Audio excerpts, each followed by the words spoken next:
ಎಲ್ರಿಗೂ ನಮಸ್ಕಾರ. Welcome back to my channel. ನಾನು ಗಾಯತ್ರಿ. ನಾನಿವತ್ತು ವೆಜಿಟೇಬಲ್ ಬಿರಿಯಾನಿ ಮಾಡೋಣ ಅಂದ್ಕೊಂಡಿದ್ದೀನಿ. ತುಂಬಾ ಚೆನ್ನಾಗಿರುತ್ತೆ. ಬೆಳಗ್ಗೆ ಬ್ರೇಕ್ಫಾಸ್ಟ್ಗೂ ಇದು ಎಲ್ಲರೂ ಇಷ್ಟಪಟ್ಟು ತಿಂತಾರೆ. ವೆಜಿಟೇಬಲ್ ಬಿರಿಯಾನಿ ಅಂದರೆ ಎಲ್ಲರಿಗೂ ತುಂಬಾ ಇಷ್ಟ. ನೀವು ಟ್ರೈ ಮಾಡಿ ಫ್ರೆಂಡ್ಸ್, ನಾನು ಹೇಗೆ ಮಾಡಿದ್ದೀನಿ ಅಂತ. ಬನ್ನಿ ನೋಡೋಣ ಏನೇನು ಇಂಗ್ರೀಡಿಯೆಂಟ್ಸ್ ಅಂತ. ನಾನಿವಾಗ ಸ್ಟವ್ ಹಚ್ಕೊಂಡಿದ್ದೀನಿ. ಸ್ಟವ್ ಹಚ್ಕೊಂಡು ಒಂದು ಪಾತ್ರೆ ಇಟ್ಟಿದ್ದೀನಿ. ಪಾತ್ರೆಗೆ ಎಣ್ಣೆ ಹಾಕ್ಕೊಳ್ತಾ ಇದ್ದೀನಿ. ಎಣ್ಣೆ ಹಾಕ್ಕೊಂಡು ಶಾಯಿ ಜೀರಾ, ಕಸ್ತೂರಿ ಮೇಥಿ, ಪಲಾವ್ ಎಲೆ, ಚಕ್ಕೆ, ಲವಂಗ, ಯಾಲಕ್ಕಿ ಇದನ್ನೆಲ್ಲ ಹಾಕ್ಕೊಂಡು ನಾವು ಫ್ರೈ ಮಾಡ್ಕೊಳ್ಳೋಣ. ನಂತರ ನಾವು ಫಸ್ಟು ಪುದೀನ ಸೊಪ್ಪನ್ನ ಸಣ್ಣಗೆ ಹಚ್ಚಿಟ್ಕೊಂಡಿದ್ದೆ, ಅದನ್ನು ಹಾಕ್ಕೊಳ್ತಾ ಇದ್ದೀನಿ.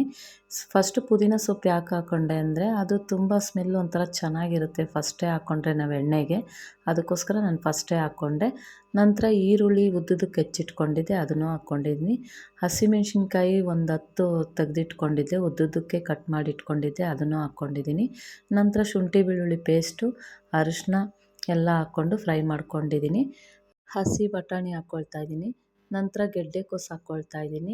ಮತ್ತು ಕ್ಯಾರೆಟು, ಬೀನ್ಸು, ನೌಕೋಲು ಇದೆಲ್ಲ ಹಾಕ್ಕೊಂಡು ಫ್ರೈ ಮಾಡ್ಕೊಳ್ಳೋಣ. ಸ್ವಲ್ಪ ಹಸಿ ವಾಸನೆ ಹೋಗೋವರೆಗೂ ಫ್ರೈ ಮಾಡ್ಕೊಳ್ತಾ ಇದ್ದೀನಿ. ಹೀಗೆ ಚೆನ್ನಾಗಿ ಬೇಯಿಸ್ಕೊಳ್ಬೇಕು. ನಂತರ ನಾವು ಟೊಮೆಟೊ ಹಾಕ್ಕೊಳ್ತಾ ಇದ್ದೀನಿ. ಟೊಮೆಟೊ ಒಂದು 4 ಟೊಮೆಟೊ ಹೆಚ್ಚಿಟ್ಕೊಂಡಿದ್ದೆ. ಉದ್ದುದಕ್ಕೆ ಕಟ್ ಮಾಡಿಕೊಂಡ್ರೂ ಪರವಾಗಿಲ್ಲ, ನಾನು ಸ್ವಲ್ಪ ಸಣ್ಣಗೆ ಕಟ್ ಮಾಡಿ ಇಟ್ಕೊಂಡಿದ್ದೆ, ಅದನ್ನು ಫ್ರೈ ಮಾಡ್ಕೊಳ್ತಾ ಇದ್ದೀನಿ. ಇದು ನಿಂಬೆ ರಸ ಹಾಕ್ಕೊಳ್ತಾ ಇದ್ದೀನಿ. ಒಂದು ನಿಂಬೆಹಣ್ಣು ರಸ ಹಾಕ್ಕೊಳ್ತಾ ಇದ್ದೀನಿ. ಸ್ವಲ್ಪ ಮೊಸರು ತೊಗೊಂಡಿದ್ದೀನಿ. ಈ ಟೊಮೆಟೊ, ನಿಂಬೆ ರಸ ಎಲ್ಲ ಹಾಕಿರೋದ್ರಿಂದ ಮೊಸರನ್ನ ಸ್ವಲ್ಪ ತೊಗೊಂಡಿದ್ದೀನಿ. ಧನಿಯಾ 2 ಸ್ಪೂನ್ ತೊಗೊಂಡಿದ್ದೀನಿ. ಖಾರದ ಪುಡಿ 1 spoon, 1 tea spoon garam masala ಹಾಕ್ಕೊಂಡು ಫ್ರೈ ಮಾಡ್ಕೊಳ್ತಾ ಇದ್ದೀನಿ. ಸ್ವಲ್ಪ ಹಸಿ ವಾಸನೆ ಹೋಗಲಿ ಮಸಾಲೆ ಎಲ್ಲ. ರುಚಿಗೆ ತಕ್ಕಷ್ಟು ಉಪ್ಪು ಹಾಕ್ಕೊಳ್ತಾ ಇದ್ದೀನಿ. ನಿಮಗೆ ಖಾರ ಎಷ್ಟು ಬೇಕೋ ಅಷ್ಟು ಹಾಕ್ಕೊಳ್ಳಿ ಫ್ರೆಂಡ್ಸ್. ಯಾಕಂದರೆ ನಾನು ಹಸಿಮೆಣ್ಸಿನ್ಕಾಯಿ ಇದೆರಡು ಹಾಕಿರೋದ್ರಿಂದ ನಾನು ಖಾರದ ಪುಡಿ ಸ್ವಲ್ಪ 1 ಸ್ಪೂನ್ ಹಾಕ್ಕೊಳ್ತಾ ಇದ್ದೀನಿ. ನಿಮಗೆ ಖಾರ ಎಷ್ಟು ಬೇಕೋ ಅಷ್ಟು ಹಾಕ್ಕೊಳ್ಳಿ. ಈಗ ಅಕ್ಕಿ ನೆನೆಸಿಟ್ಕೊಂಡಿದ್ದೆ, ಫಸ್ಟೇ ನಾನು 1 ಅವರ್ ನೆನೆಸಿಟ್ಕೊಂಡಿದ್ದೆ. ಆ ಅಕ್ಕಿನೂ ಹಾಕ್ಕೊಂಡು ಫ್ರೈ ಮಾಡ್ಕೊಳ್ತಾ ಇದ್ದೀನಿ. ಈಗ ಈ ಗ್ಲಾಸಲ್ಲಿ ನಾನು ಅಕ್ಕಿ ತೊಗೊಂಡಿದ್ದೆ, 3 ಗ್ಲಾಸ್ ಅಕ್ಕಿ ತೊಗೊಂಡಿದ್ದೀನಿ. 3 ಗ್ಲಾಸ್ಗೆ 6 ಗ್ಲಾಸ್ ಥರ ನೀರು ಹಾಕ್ಕೊಳ್ತಾ ಇದ್ದೀನಿ. ಈಗ ಎಲ್ಲ ಚೆನ್ನಾಗಿ ಮಿಕ್ಸ್ ಮಾಡಿಬಿಟ್ಟು ಪ್ಲೇಟ್ ಮುಚ್ಚಿಬಿಡೋಣ. ನೋಡಿ ಇನ್ನೂ ಸ್ವಲ್ಪ ಬೇಯಬೇಕು, ಮತ್ತು ಮುಚ್ಚಿಬಿಡೋಣ. ಮುಚ್ಚಿಬಿಟ್ಟು ಇವಾಗ ನೋಡಿ ಆಗಿದೆ, ವೆಜಿಟೇಬಲ್ ಬಿರಿಯಾನಿ ರೆಡಿ ಆಗ್ತಾಯಿದೆ. ಹೀಗೆ ಸ್ವಲ್ಪ ಮಿಕ್ಸ್ ಮಾಡ್ಕೊಳ್ಳೋಣ, ಇನ್ನೊಂದು ಸಲ ಮಿಕ್ಸ್ ಮಾಡ್ಕೊಳ್ಳೋಣ. ಎಲ್ಲ ಚೆನ್ನಾಗಿ ಮಿಕ್ಸ್ ಮಾಡಿಕೊಂಡ್ರೆ ನೀಟಾಗಿ ಎಲ್ಲ ಅಕ್ಕಿ ಎಲ್ಲ ಮಿಕ್ಸ್ ಆಗುತ್ತೆ.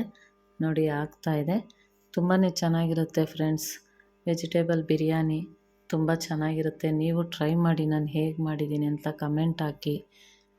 ನೋಡಿ ಇವಾಗ ಲಾಸ್ಟಲ್ಲಿ ತುಪ್ಪ ಹಾಕ್ಕೊಳ್ತಾ ಇದ್ದೀನಿ. 2 ಸ್ಪೂನ್ ತುಪ್ಪ ಹಾಕ್ಕೊಳ್ತಾ ಇದ್ದೀನಿ. ಫಸ್ಟೇ ಹಾಕಿದ್ರೆ ಸ್ಮೆಲ್ಲು ಹೋಗ್ಬಿಡುತ್ತೆ, ಅದಕ್ಕೋಸ್ಕರ ನಾನು ಲಾಸ್ಟಲ್ಲಿ ಹಾಕ್ತಾಯಿದ್ದೀನಿ ಇದಕ್ಕೆ, ವೆಜಿಟೇಬಲ್ ಬಿರಿಯಾನಿಗೆ. ಆವಾಗ ಸ್ಮೆಲ್ಲು, ತುಪ್ಪದ ಸ್ಮೆಲ್ಲೆಲ್ಲ ಚೆನ್ನಾಗಿರುತ್ತೆ. ತುಪ್ಪ ಬೇಡ ಅಂದವರು ಸ್ಕಿಪ್ ಮಾಡ್ಕೊಳ್ಬೋದು. ಈಗ ಸ್ವಲ್ಪ ಒಂದು 5 ನಿಮಿಷ ಹಾಗೆ ಬಿಟ್ಬಿಡೋಣ.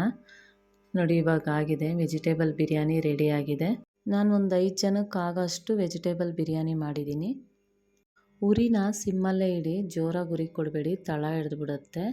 ಆಗ ತಳ ಹಿಡಿದ್ರೆ ಚೆನ್ನಾಗಿರಲ್ಲ ರೈಸು. ವೆಜಿಟೇಬಲ್ ಬಿರಿಯಾನಿನ ಮೊಸರು ಬಜ್ಜಿ ಜೊತೆ ತಿಂದರೆ ತುಂಬ ಚೆನ್ನಾಗಿರುತ್ತೆ. ನನ್ನ ವಿಡಿಯೋ ಇಷ್ಟ ಆದರೆ ಲೈಕ್ ಮಾಡಿ, ಕಮೆಂಟ್ ಮಾಡಿ, ಶೇರ್ ಮಾಡಿ ಫ್ರೆಂಡ್ಸ್, ಮತ್ತು ಸಬ್ಸ್ಕ್ರೈಬ್ ಮಾಡ್ಕೊಂಡು ನೋಡಿ. ನೀವು ಸಬ್ಸ್ಕ್ರೈಬ್ ಮಾಡ್ಕೊಂಡು ನೋಡಿದ್ರೆ ನಾನು ಯಾವುದೇ ಒಂದು ವಿಡಿಯೋ ಹಾಕಿದ್ರೂ ಫಸ್ಟ್ ನೋಟಿಫಿಕೇಷನ್ ನಿಮಗೆ ಬರುತ್ತೆ. ಹೀಗೆ ಸಪೋರ್ಟ್ ಮಾಡ್ತಾಯಿರಿ. Thank you friends.